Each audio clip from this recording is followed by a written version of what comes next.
Hello, brothers and sisters. Father Frank Pavone here, National Director of Priests for Life. Welcome to Priests for Life TV.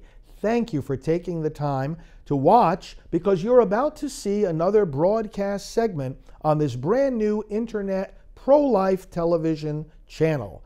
We are going to bring you quality programming from the present as well as from the past.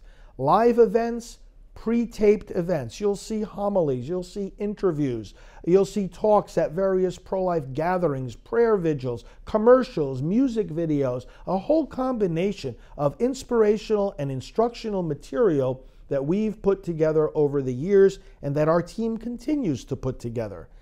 So I hope that you'll enjoy this broadcast segment that's about to begin and share it with others. Tell other people about Priests for Life TV. And share these videos with them so that they too can find the strength and the knowledge they need to be part of the pro-life movement. Enjoy now these broadcasts of Priests for Life TV. Well, hi friends, Father Frank Pavone here, National Director of Priests for Life. Thank you for watching Priests for Life TV. Well, every year, aside from the National March for Life in Washington, D.C., there is the West Coast Walk for Life held in San Francisco, usually within a week's time of the March for Life, right there at the end of January. And I'm always at both of these events, and sometimes I'm asked to speak on the platform of the Walk for Life West Coast. This particular clip we're about to share with you is a time that both Alveda King, evangelist Alveda King, who's a full-time member of our Priests for Life team and niece of Martin Luther King Jr., she and I were together at that West Coast Walk for Life, and we shared a beautiful moment on the stage that I want to share with all of you now. Hello, brothers and sisters. I'm Father Frank Pavone, National Director of Priests for Life.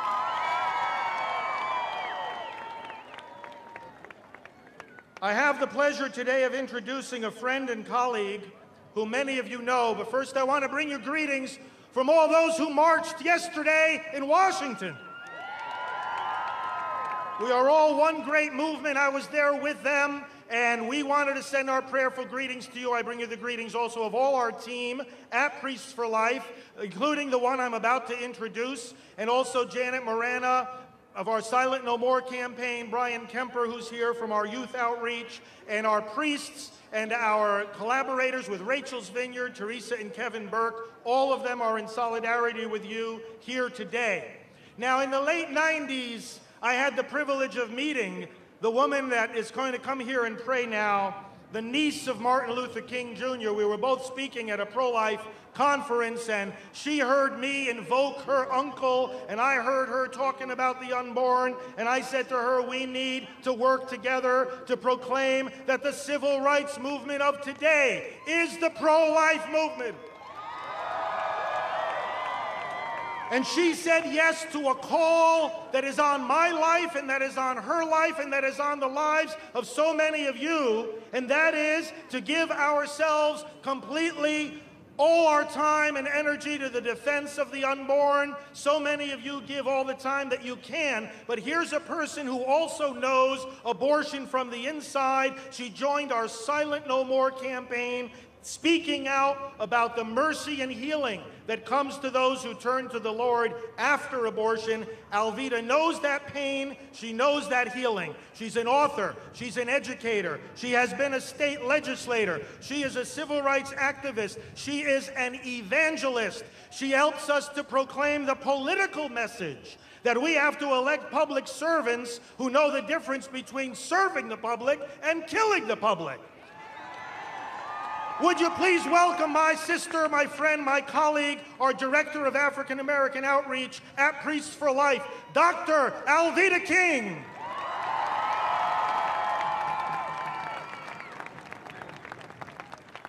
Wait, no, come. Father Frank and I march together, we pray together, sometimes we sing together. And so I just wanted to surprise him. I hope we can get the key right. Can you put one hand over your heart and one hand towards heaven, and let's do just a tiny bit of How Great Thou Art together. Then sings my soul, my Savior God, Take it to the end. How great thou art. How great thou art. Give God a hand clap. All right, all right. Let's pray. Father, in the name of Jesus, we thank you for all who are gathered for life, not just here to walk today, but all over America and perhaps the world. Bless every speaker, everyone gathered here, everyone who can hear it or see it by TV. Touch every heart, oh God, and turn the hearts for life from conception until natural death. We give you the glory, the honor, and the praise. Now everyone join me. Our Father, who art in heaven, hallowed be thy name. Thy kingdom come, thy will be done on earth as it is in heaven. Give us this day our daily bread, and forgive us our debts as we forgive those who trespass against us. And lead us not into temptation, but deliver us from evil. Now raise your hands again. For thine is the kingdom and the power and the glory forever.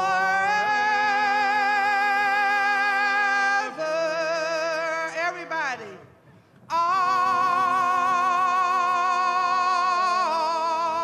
Amen. God bless you. Hey, I'm Jody Duffy, and I am from Atlanta, Georgia also. I would like to dedicate my testimony to all of our military and veterans who have lost children to the devastation of abortion. I am one of you. I want to send a message to you of hope and healing. I was a 21-year-old lieutenant in the United States Army. I had a long life ahead of me and a military career ahead of me. However, during a date rape, it changed it all. Shortly after I arrived at a new duty station, I discovered that I was pregnant. I didn't know anybody there. I was alone, pregnant, and scared. The decision I made would change my life forever. I confided in another soldier who went with me to Tucson to get an abortion. I was numb when I walked into that doctor's office. The doctor and the nurse tried to explain the procedure, but I was kind of in a state of confusion and I didn't hear much of what they said. I was awake during that abortion, and the pain and the pressure were agonizing. When it was over, I went back to the hotel and I curled up into a fetal position. I knew what I had done was wrong, but I tried to justify it. I was starting a new career. A baby didn't fit into those plans, and I could not raise a child on my own. So I shoved it deep down inside of me, and I guarded that secret with a very firm grip. Shortly after that, I met and married another Army officer. I'd lost all self-esteem, any desire to excel at my job. My mission as a soldier, an officer, and a leader was adversely affected by that abortion. I suffered from depression, anxiety, panic attacks, lack of self-esteem, a deep sense of loss and sadness. I isolated myself for fear that someone might find out. I shortly later resigned my commission. I never did make a career of the military.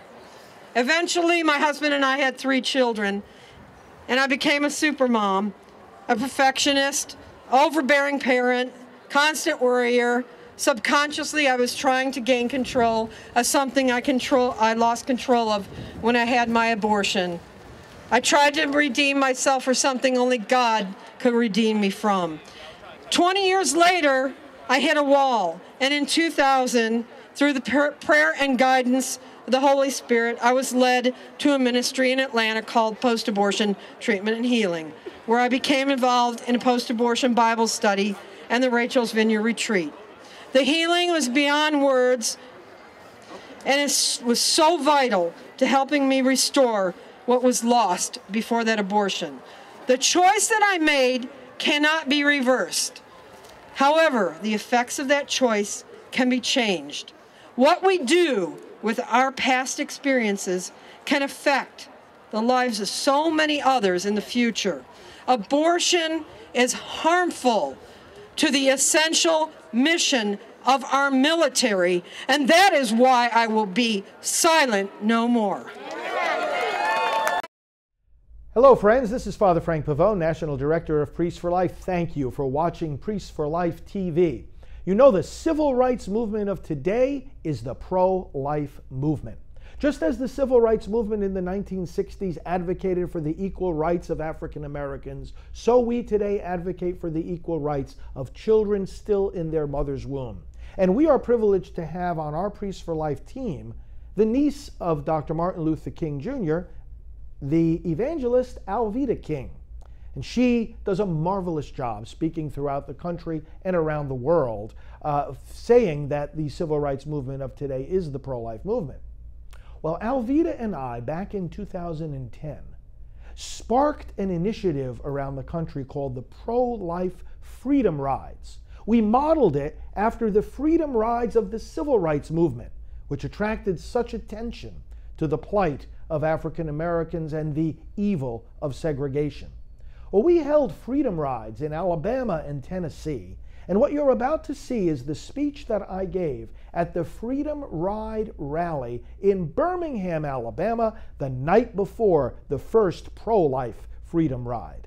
You'll be inspired, I'm sure, and I pray that you'll take this message to heart and become a pro-life freedom rider in whatever activities you do for this great civil rights cause of our time. Let us welcome Father Frank Pavone.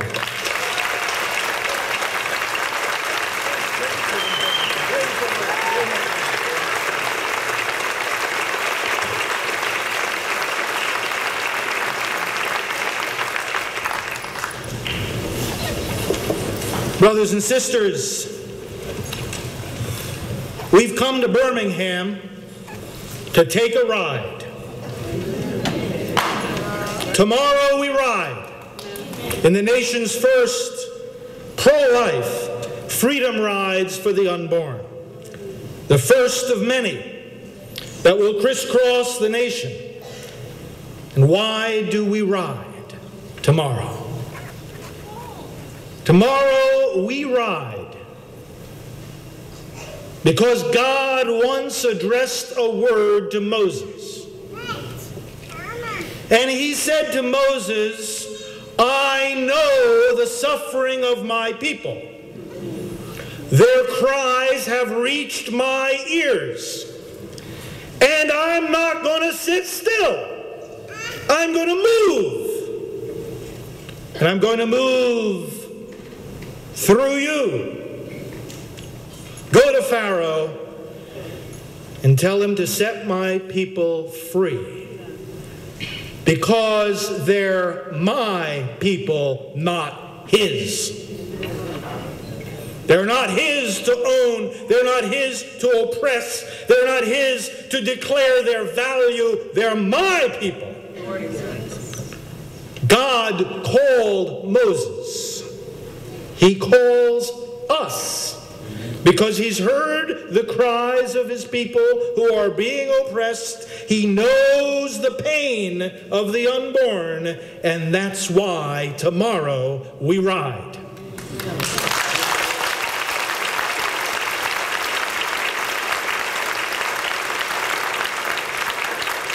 Tomorrow we, gathered from various parts of this nation, will ride in a bus and in a caravan that represent a movement. We will ride, we will move from this city to Atlanta because we are part of a movement which is moving to a particular destination. And that destination is clear: equal protection for our youngest brothers and sisters. Nothing less.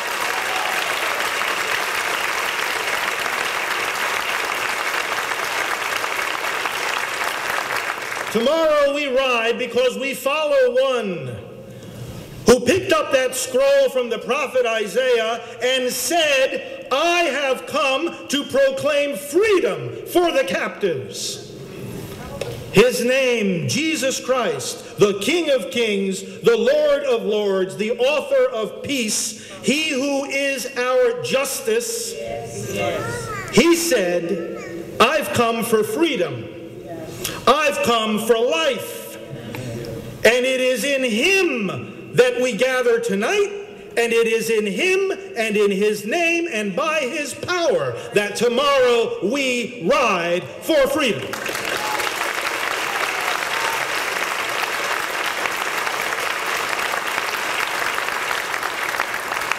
Tomorrow we ride because we are citizens of the United States of America. We ride tomorrow because we are inspired by those who, together with Martin Luther King and A.D. King and so many others, also gathered one day and proclaimed on the National Mall in Washington that they had come to cash a check. Somehow, a check had come back marked insufficient funds. That somehow the vaults of freedom and justice and equality and promise and opportunity in America, somehow they were led to believe those vaults had run dry. And they said, no, we will not believe that. We have come here to insist that our conviction that those vaults are still full of freedom, full of opportunity, full of justice, equality, and life, we demand that this check be cashed now.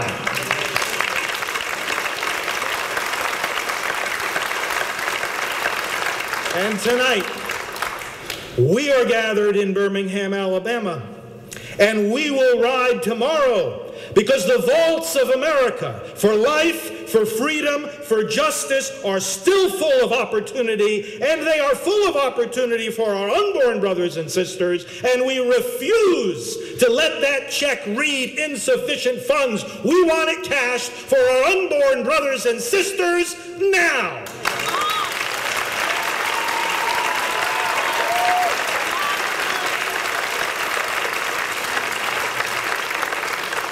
Tomorrow, then, we will ride, because it is not possible to imagine that a movement of equality, of nonviolence, principles that have inspired many movements for human dignity. It is impossible to imagine that those principles somehow do not come into effect when we're living in a society where, as Dr. Martin Haskell described it, the skulls of our unborn brothers and sisters are being taken out in fragments rather than as a unified piece.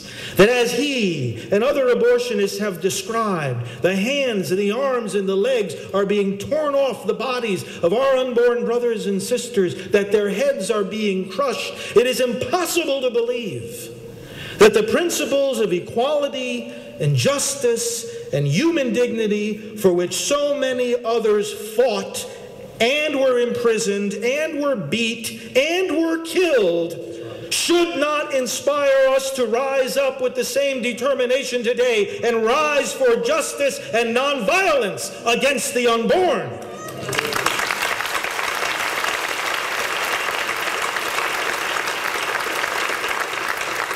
And that's why tomorrow we will ride. We will ride because we are a movement that reaches out to those who are oppressed.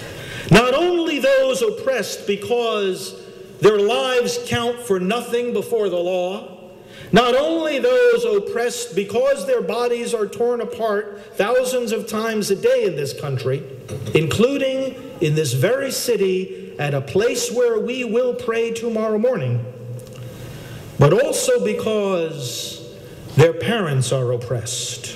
That's right.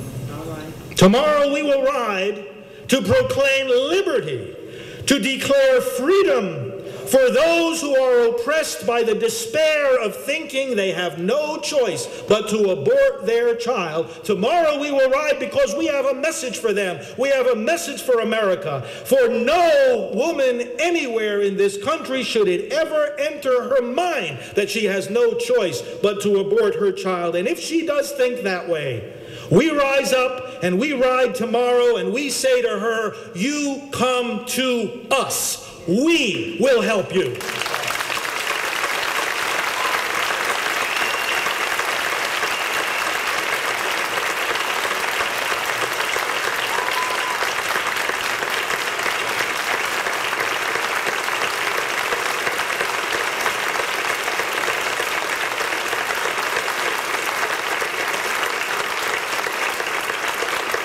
Tomorrow we ride because abortion in this nation is not a matter of freedom of choice. It's a matter of people who feel they have no freedom and no choice. And we ride because we are the ones providing them those choices through the pregnancy resource centers that exist from coast to coast, through the churches who are the body of Christ when they stand up, not to point fingers of condemnation, but to extend hands of mercy and hope and strength to lift them up from despair.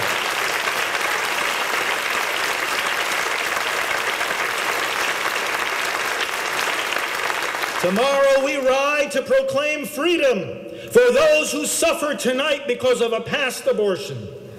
We proclaim freedom for them. We proclaim that we who oppose abortion, we who reject abortion, do not reject those who have had abortions. We embrace them with mercy and love.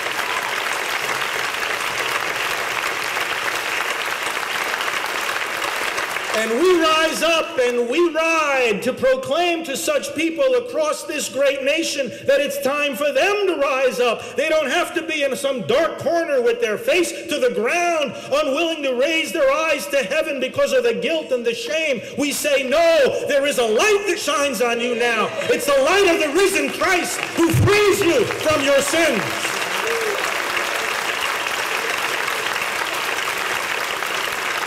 There is freedom.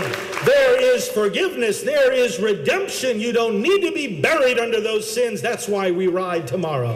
There is freedom for those who have even taken part in this unspeakable sin. The mothers, the fathers, the grandparents, that's right, the friends who fail to intervene, the abortionists, who are still locked in chambers of confusion and dehumanization of their very own souls. So many of our brothers and sisters need to be set free. Brothers and sisters, this is a movement that has no enemies except those who want to make themselves our enemies. But we look at all people, no matter what side of this issue they're on or how confused about it they may be. This is a movement that looks at all people as our brothers and sisters, equal in dignity, and people who deserve to be free. Free!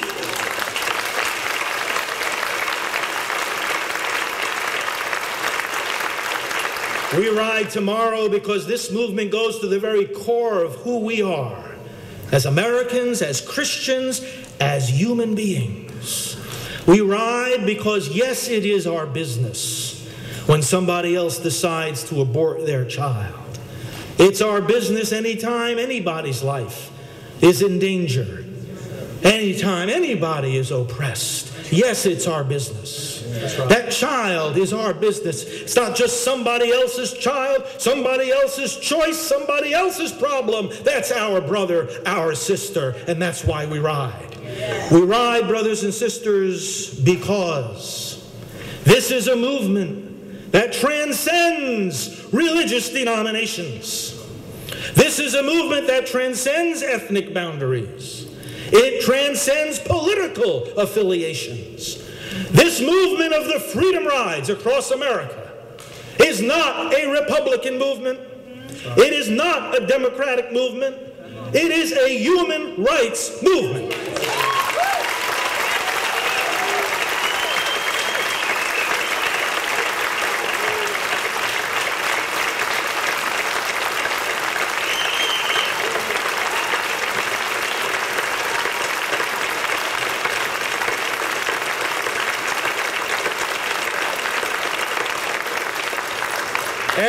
this is a movement that furthermore declares and proclaims freedom for the church, freedom in the hearts of the pastors, freedom from fear of standing up in the pulpit and proclaiming that sin is sin and justice is justice and life is life.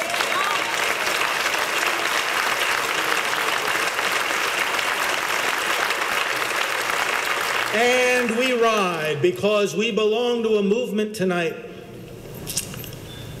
that proclaims to those who hold or who seek political office that there is a boundary to their authority. We are a movement of freedom. And we have freedom because those who are public officials do not lord or dominate us. They serve us.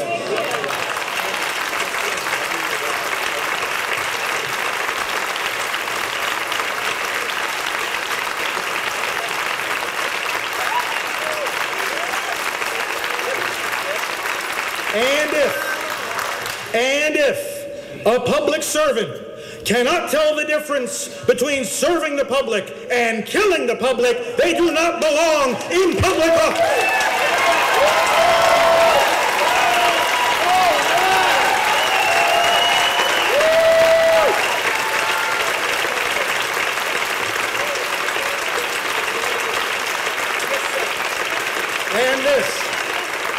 And this is why we ride for freedom tomorrow, because we must cast off the yoke of political oppression. We must cast off the yoke of unjust laws, of policies handed down from the Supreme Court that do not have the authority of the paper they're written on, because they disrespect human dignity, violate human life, transgress the demands of justice without regard, brothers and sisters, again, without regard for political loyalties or political affiliations. This is a human rights movement, and we're here to declare that the first, most fundamental obligation of government is the protection of human life. That's why we're up.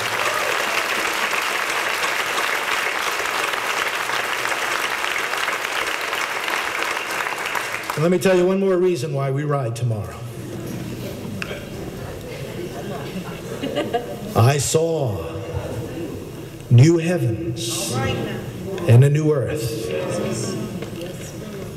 I saw the heavenly Jerusalem coming down out of heaven from God, beautiful as a bride adorned to meet her husband. I saw that place where seated upon the throne is the God who calls us his people, who will write his name on our foreheads. We are riding tomorrow as a symbol that we are riding to that day, as the book of Revelation tells us, when we will be gathered around that throne, when we will sit upon that throne, and on that day death will be no more. There will be no more crying out, no more pain, for the former things have passed away. We are riding tomorrow to proclaim a new world, a new hope, a new culture of life, where God is first, where life is respected, where all are equal, and we run to that day when we will see him face to face, and we will be with him and with one another forever. And the scriptures conclude by saying, yes, come, Lord Jesus. And he answers us, and he says, yes, I am coming soon. And that is why we are the people of life, the people of freedom. And that is why tomorrow we ride.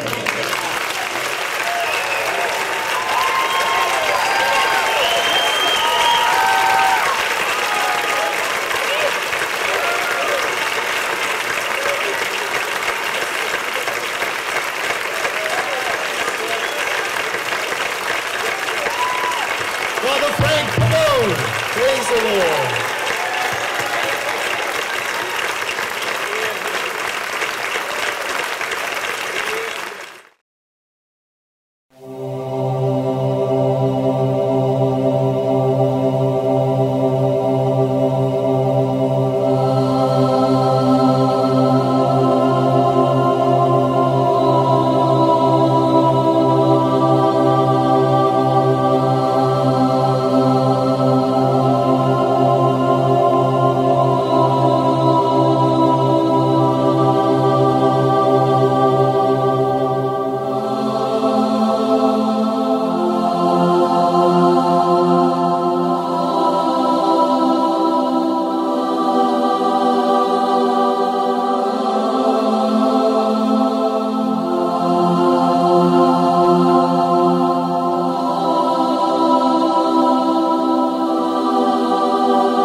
Thanks for joining us. We're so glad you could watch another episode of The Catholic View for Women. I'm Teresa Tomeo, along with my co-host Janet Marana and Astrid Bennett Gutierrez, where we discuss things from a truly Catholic perspective, news and views from a Catholic perspective, including this issue that we certainly don't hear a lot about out there in the world, especially in the secular media, this term called chastity. This segment we're entitling The Chastity Choice. Now, we were chatting before we went on air that if you do hear the word chastity out there in the world, it's normally thought of something as what, medieval, it or conjures just up ideas of something very backwards, very repressed. Or, when they hear it, they think, oh, anyone who does chastity is prudish or behind the times, ashamed of their sexuality and their body and all of this. And that's not the case. I mean, chastity really is first of all, for your own personal health, is better than young girls who go around having multiple sexual partners. There's been so much research done on that, the damage it does to them, both mentally, psychologically, and spiritually, and physically. And so chastity really is the healthy option. You think with all these people that are so interested in health these days, right? The green and the tree huggers, they would embrace chastity as the healthier option for young girls. And chastity is a virtue. It's a positive virtue. I was going to ask you, it's more than, obviously, it's a particular lifestyle where you're following the church teaching and you understand where sexuality, what it's for and where it belongs. But it's more than that, isn't it, in terms of chastity? Absolutely. It's truly knowing how to love another person. It's respect, it's dignity. It's seeing sexuality as a gift, and it belongs in marriage, So it's being fully integrated as a sexual person. God made us unique as a man and a woman. I mean, it's a beautiful teaching. And so in this episode, we want to unpackage it, and we have a beautiful testimony that we're going to be sharing that I'm really excited about. Real quickly, though, before we get into the interview, Astrid, let me ask you, because you are at ground zero. You're right on the front lines there in Los Angeles as a head of Hispanics for Life and working at a pregnancy center. Do the women that you counsel, do they even understand this concept? Have they heard about chastity at all or what it is? It's amazing. Women that are coming to crisis pregnancy centers have never really been told, many of them, how valuable they are, the dignity they have. So when they come to our centers, they're hearing the incredible value they have. They deserve true love, not to be used as objects. And here they are contemplating an abortion, And that's something that our viewers might not know, but 80% of women that are choosing abortion are single. So that means the crisis of abortion really is rooted in the lack of chastity. This virtue would help to create a culture of life. So it's so important in the pro-life movement that we communicate what true love really is, because when we take sexuality out of that context that God put it in, it's very, very destructive, and we see it in the pro-life movement every day. So a big part of what we do in pro-life is to uphold this value, give women this positive message, invite them to consider this lifestyle, and we tell them that with God's grace, everything is possible. Now, this interview that we have, Janet, with Christina Barber, who's the executive director of Generation Life, she has a beautiful story, but it's interesting because in this interview she admits that when she first heard about it, it wasn't an easy road, and that also she saw it first as nothing more than a bunch of rules and regulations. Yeah, she said, to me, even before I did the interview with her, that, oh yeah, I thought that, the church was, giving me, like, she was brought up in a very good Catholic family, and she had Catholic education, and so she was told all these things, and she saw them as a list, a bunch of no's. And as we know, really, what the church is not saying it's a bunch of no's, it's really a bunch of yeses. Right. But she said she knew she had to be chaste, but getting to the point where she embraced it in a joyful way was a struggle and a road to go down. What I also love about this, and this really touched my heart when we were watching the interview, was the idea of Jesus. Really, that relationship with Christ is what really changed her and it helped her realize that it's not just a bunch of rules and regulations, it's about a relationship. So let's take a listen and a look at this beautiful testimony from a young woman who has chosen chastity as a way of life for herself, and she's hoping to spread the message not only in her own youth group, but elsewhere around the world and around the country. Let's take a listen.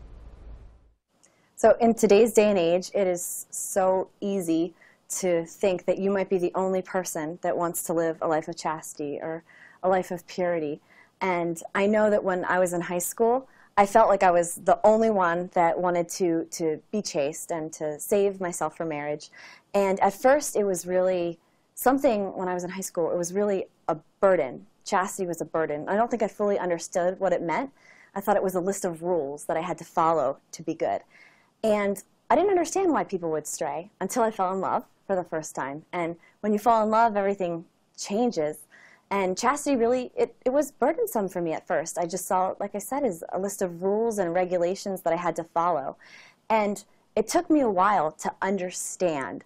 And it was really when I encountered other young people at a conference that I went to at Franciscan University, where I met other young people that were joyfully living chastity. And I was living it, but kind of burdened by it. It was sort of making me miserable. I kept thinking, what's right? How far is too far? What's okay? What's not okay? And I met these other young people that were happy and were free and were speaking about chastity with a smile. And at first, I was kind of envious of them. And then even in my own head, I was kind of making fun of them, thinking, well, that can't be really normal. And as I spent a weekend with them, I realized they were the most normal, the most real people that I had ever met. And that weekend, I had an encounter in adoration with the Blessed Sacrament. And I just felt like the Lord was inviting me to give all of myself to Him and to not let the dating part of my life be something separate from Him, to let Him come on my dates and things like that. So I sort of, that weekend just gave the Lord like a little crack into my heart, I think, to say, okay, I'll give this fully a try. And what He did was kind of storm in, and then from that point on, it was kind of all I could talk about, all I could live. Now, I gave the Lord a crack of my heart, a piece of my heart, but He came in and did the work, and it took time. So at first, I was dating someone, and now I had a whole new perspective, and these young people that I met took chastity to the next level. So they set a really high standard. A lot of them they maybe held hands. They maybe would share a kiss goodnight. To me, those were such extreme boundaries. But they had a freedom. They had something that I didn't have. So I figured, why don't I just give this a try? You know, I'm gonna take their extreme lines for chastity and give it a try. And I did, and I felt more free than I ever had in my whole life. So it took time. So I made a decision that I want to live this all the way. And don't get me wrong, I wasn't a bad kid. I had already made a commitment to save myself for marriage. I was a virgin. That was already what I was living, but I felt weighed by it. And then when I kind of decided to live chastity as a full lifestyle, to go all the way in, that was when I felt the freedom, and a freedom that led to a contagious joy. And at first, it was hard, and I had to make tough decisions, and had to end a relationship, and I had to make hard calls, and I felt a little bit alone in those decisions. But once I started to live this longer, it became easier. And there's a quote by St. Jose Maria Escriva. Might mess it up a little bit, but I think it goes along the lines, when you decide to firmly lead a clean life, a pure life, a chaste life, chastity will no longer be a burden to you, but a crown of triumph. And I pinned that quote up on my wall in college, right by my desk, and I had it kind of as a motivation. And I can truly say that it's true, that it's true. And once you realize that the teachings of the church, like all these rules, so when I was in high school, I just saw these rules, kind of boundaries, what you can do, what you can't do. And once I realized that they weren't rules to limit my freedom or to make me miserable, or because the Pope in Rome is a cranky old celibate man that doesn't like teens, once I realized that these rules were actually guidelines for my own well-being and for my happiness, and were what I was meant to live to begin with, because God made me and created me. Once that click happened, it was so much easier to accept not only this teaching of chastity, but all of the church's teachings. And I've learned that all of the church's teachings make sense, and logic and reason, they fit in with faith. They work together hand in hand. So making that connection with chastity for me was huge, because that was what opened the door for me to putting my whole life into this. Well, the best thing about chastity is that it's something for everyone. Everyone is meant to live chastity, and it's never too late to start. So despite your past, whatever that may be, it doesn't mean that you can't start to live a life of chastity, a life of purity, because it's something that we're all called to. It's something that we're all made for. And really, if any other mistake in our lives, I mean, anything, if we've done something stupid before and we've learned, oh, that wasn't a good decision, does that mean that we have to continue making that same stupid decision over and over again? So if we've given ourselves away and we haven't lived a life of chastity, okay, but we need to learn from that and learn from our mistakes and then make a decision to make a change. I mean, it's like touching the stove when it's hot, the classic example of touching a stove and learning the lesson, you know, don't touch it again, you're going to burn your hand.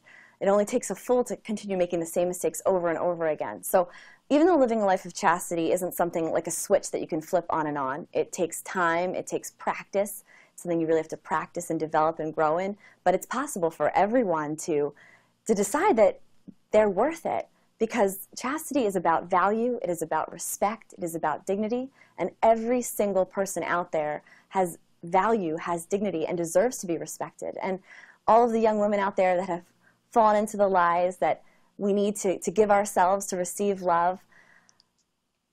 There is a man out there, there are many men out there, good men out there, that are willing to come up to your standard, that are willing to fight for you. And it's totally worth it. There's no regret. And I know once in my life I decided to make chastity a lifestyle. The way that affected the way I dressed, what I did, the way I spoke, the way I danced. Once I opened up myself to this life of chastity, I never regretted it. I never looked back. I never thought, oh, I wish I would have, you know, hooked up with this guy, or I wish I would have done that. Or you don't regret those things. You regret what you have done and those mistakes, but you don't regret adding more to the list. So it's never too late to stop. It's never too late to make a decision for virtue. It's completely worth it. And if you just think about your future spouse out there, if your future spouse was in your same situation, and if your future spouse had been sexually active, would you want them to continue down that path, or would you rather them to stop and to take a moment to think about you, and out of love for you, also make a decision?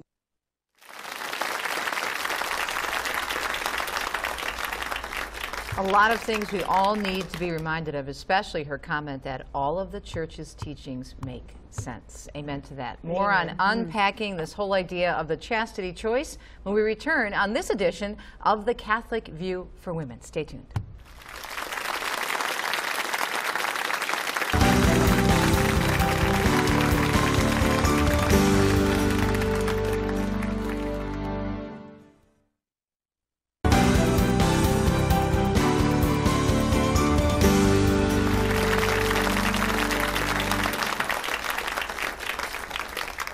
Welcome back to The Catholic View for Women. This segment we're discussing the chastity choice. We just heard a great interview with Christine Barber. She's the executive director, Christina I should say, executive director of Generation Life, and Janet Marana had the opportunity to interview her. And Father Frank Pavone, who guess has our spiritual director, has an interesting story tied to Christina, the work of this young woman. Absolutely.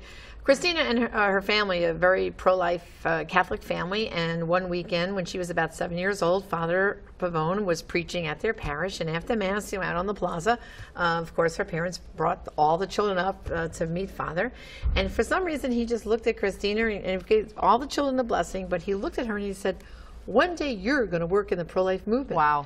And years later, when she got involved in Generation Life, which, I'll explain a little bit more what they do, she just got back in touch with Father Frank and said, you know what, Father?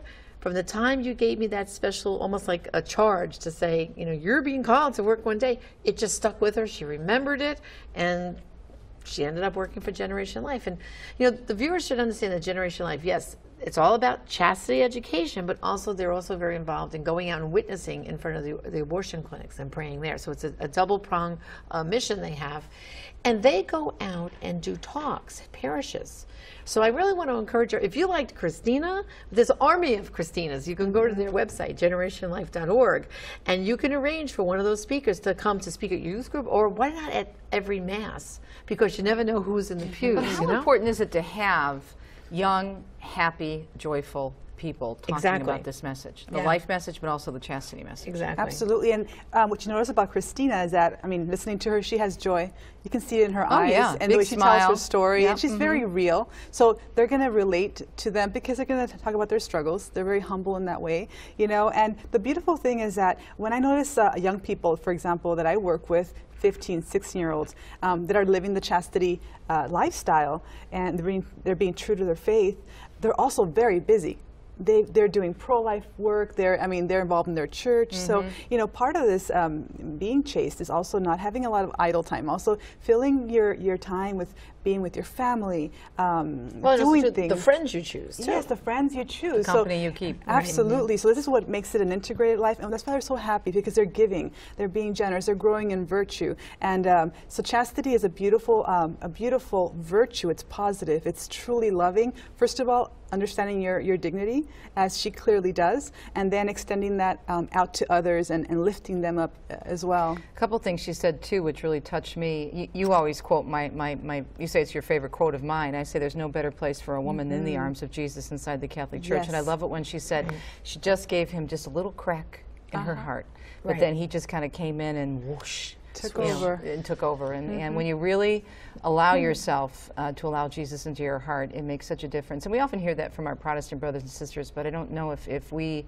as Catholics really understand embracing that whole idea of opening your heart to Christ and what that does when you fall in love with him. It was Father John Hardon, the Great Catechist, if I can remember the quote. Sister Joseph Andrew from Sisters of Mary, Mother of the Eucharist, gave it to me when we were speaking at a conference together. And he said, there is no power stronger in the world than a woman when she falls in love with Jesus Christ. Isn't that amazing? And that is so true. If you think about the great women in the church, especially the doctors of the church, St. Catherine of Siena, St. Teresa of Avila, St. Therese of Lisieux, and now we have 4 doctors of the church. St. Hildegard, I believe, is the 4th. But these women all fell head over heels in love with God. Right. And once you do that, as she said, it all starts to make sense. Right. But notice before that happened, she said it was a road she had to go down. There were challenges. She was very honest about that. You know, first of all, she was raised in a beautiful family, very large family, Catholic family, very pro-life, you know, always going to the sacraments. But she knew the rules, but that's what she saw them, as rules. And so she said initially chastity was more of like a burden. I'm just following these rules, you know. And she said it's kind of like the Pope, like she referred to in Rome, you know, giving us a bunch of rules. But it wasn't until, like you just said, Teresa, that she gave Jesus that little crack in her heart that the rules became not rules, but a lifestyle. And she embraced it. And she said, which I love this quote, no longer, she put that phrase in her college desk, in her college dorm room, no longer a burden, but a crown of triumph. So it was like, Jesus in her life was a triumphant entry into her life, and now she fully embraced chastity. And you can see it by looking at her face how happy she is. But also it's a process. So to remember that it's daily, yes, it's a process of growing in virtue. And I visited the website on Generation Life, and the beautiful thing to see is these young people have a very strong prayer life. Many of them, I mean, they do holy hours, they go to Mass, daily Mass, they pray the Rosary. The Rosary, St. Pio said that the Rosary was the weapon against the evils of the world. Being chaste these days, it's very difficult. Well, imagine growing up now. I mean, I know that you're younger than us. You're in your 30s. Where Janet is 60 now. I'm in my mid-50s. It was difficult for us in our various generations, but what's happening now in terms of the media saturation with the message all over the place. We're in the hook-up culture, you know, friends with benefits, all these phrases. I mean, it's the expectation, really, of young people now, you know, and unfortunately, the young people are having sex before marriage younger and younger and younger. I mean, you're hearing kids now in junior high hooking up, which to me is like, I just can't imagine that. But it's the culture, it's the saturation, it's the messaging they see on TV, these reality show programs and all that. And, you know, sometimes I say, you know, parents have to monitor a little bit more what you're allowing the children, your children, to watch when they're young. Because I've noticed this over-sexualization of children is happening younger and younger ages. Right, absolutely. Like you have these, like they dress these little girls up, the fashion, like little princesses when they're 3 and 4 in these sexy outfits and these sexy hairdos. Well, even the reality shows on these beauty contests. I forget the name of the one show, and I actually wrote a column about it. And they're turning them into women when they're still babies. They're trying to turn them into women. Women. I mean, playing with dolls and doing those kind of things has been thrown out the window. I mean, I can remember, sounds old-fashioned, but I know I was in 7th grade still playing with my Barbie doll. You know, I mean, but nowadays they're over-sexualizing, advancing.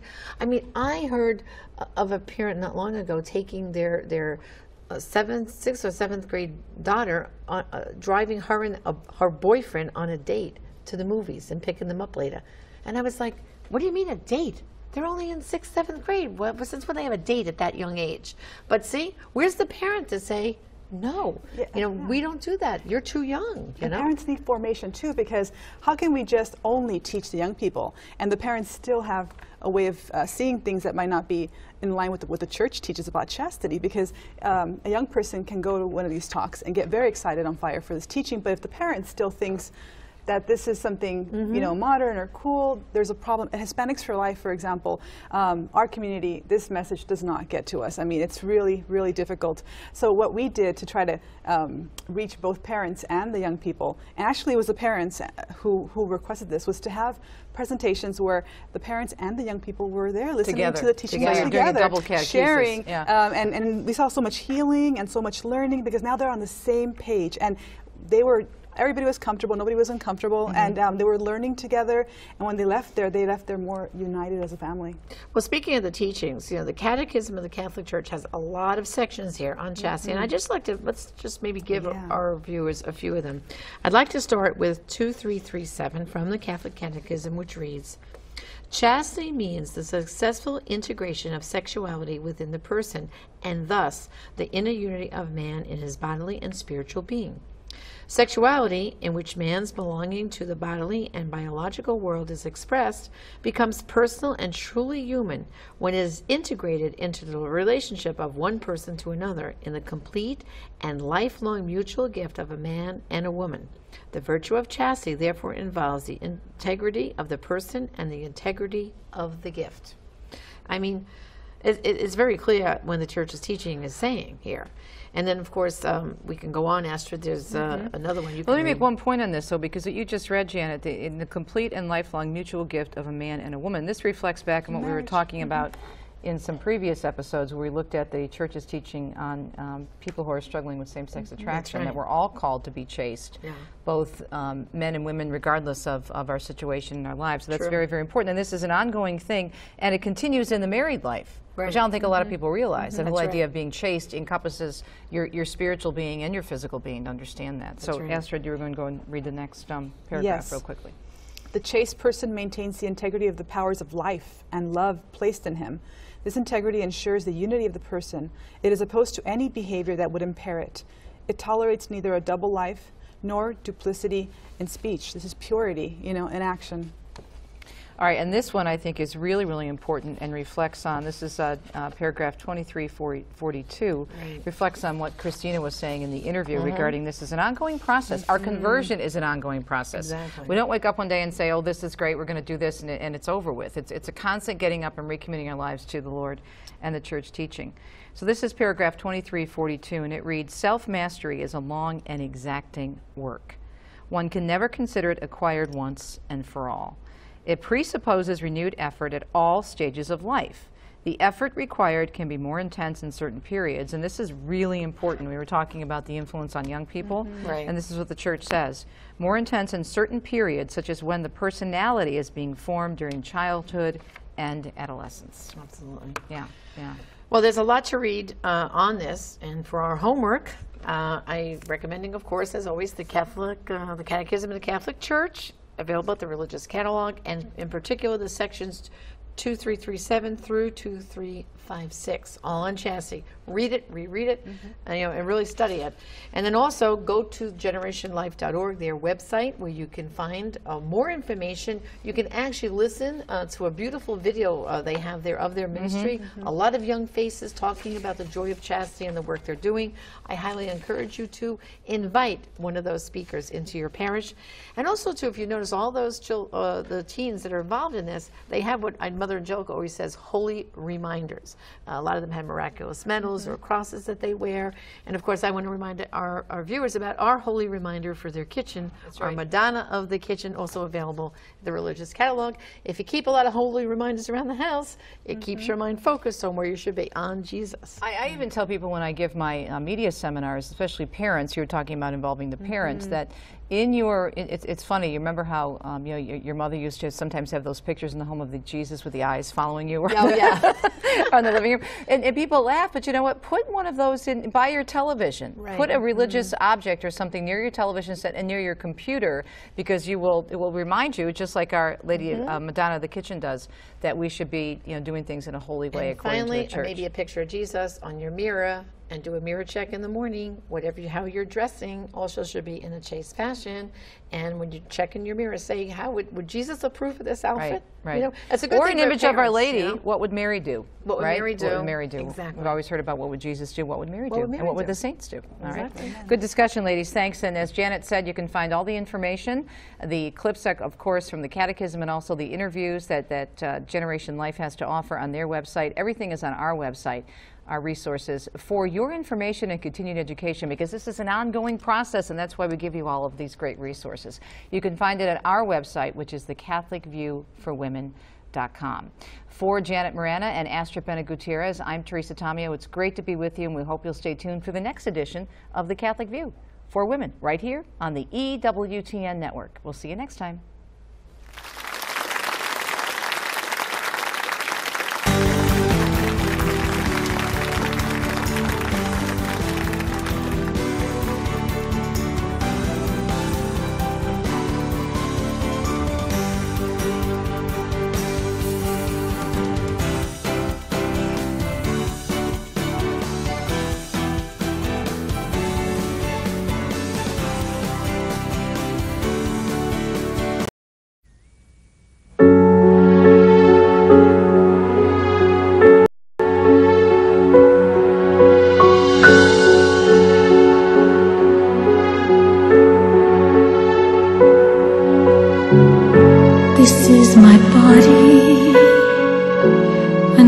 Shell without your love.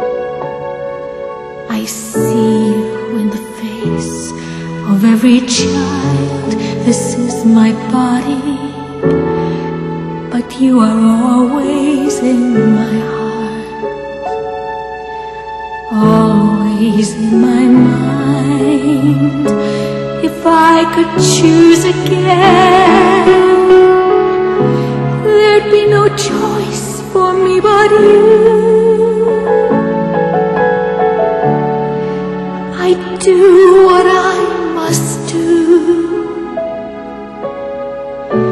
I'd even give my life for you.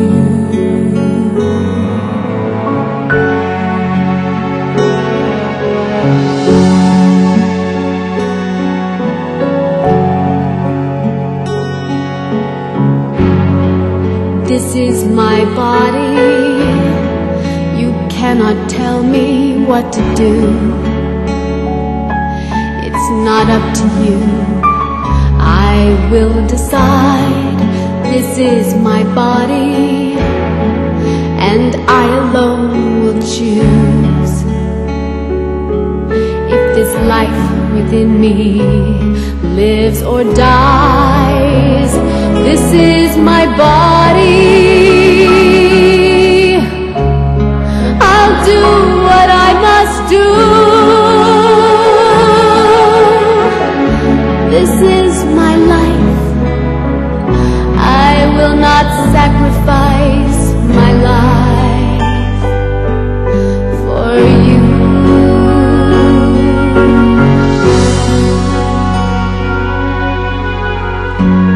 This is my body given up for you,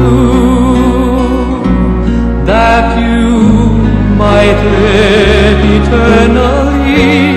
This is my body, yet thy will be done, not mine.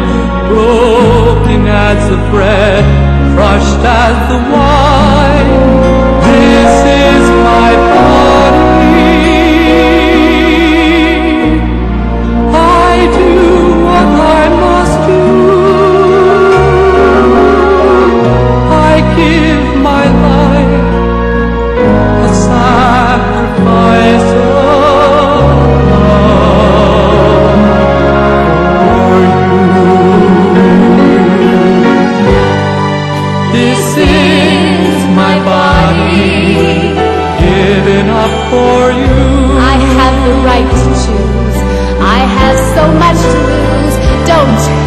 what to do. This is my body, that thy will be done, not mine. If I could choose again, there'd be no choice for me but you. I don't know you, I'll never hold you. You're always there, awake or in my dream. I give my life. This is my life, I cannot sacrifice my life. I would do anything for you. I can see no other way. The choice is me or you. Father, forgive them, they know not what they do.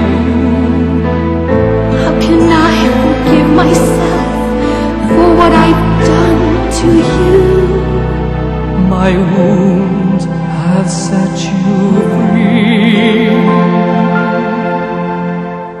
Do this in remembrance of me.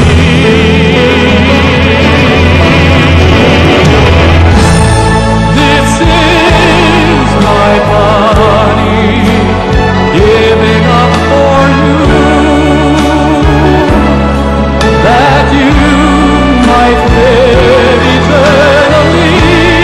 This is my body, yet thy will be done, not mine. Broken as a bread, crushed as the wine. This is my body. I do what I must do.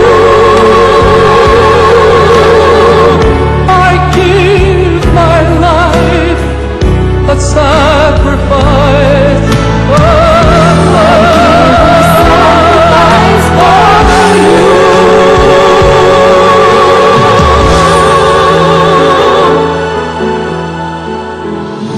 I give my life, I'll give my life a sacrifice.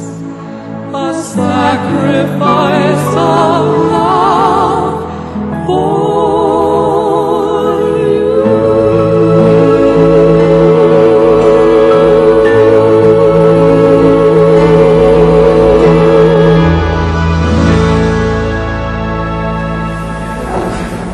Would you like some more coffee? Sure.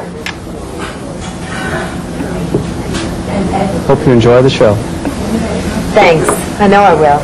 This is my body, giving up for you,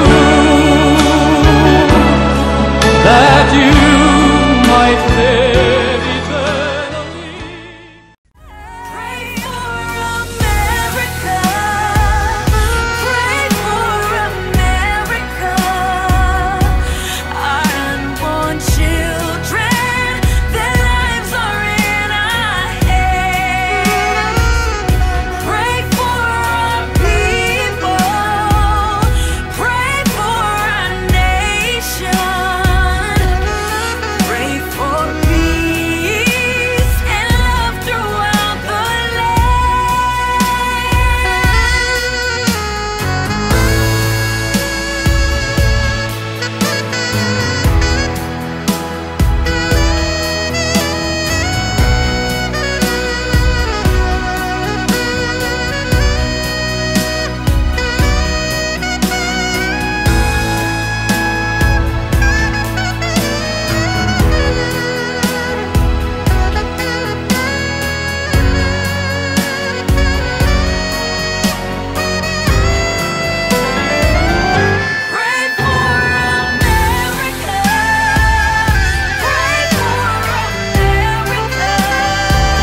Well, friends, I hope that you've enjoyed this broadcast segment of Priests for Life TV. We will be each day increasing the amount of time during which we bring you live broadcasts. And in the intervening time, you can call upon our large archive of video to watch on demand. So we hope that you'll spread the word about Priests for Life TV as we grow this brand new pro-life internet channel. Thank you for watching. Please do spread the word, and we'll be back with another broadcast segment very soon. This is Father Frank Pavone of Priests for Life.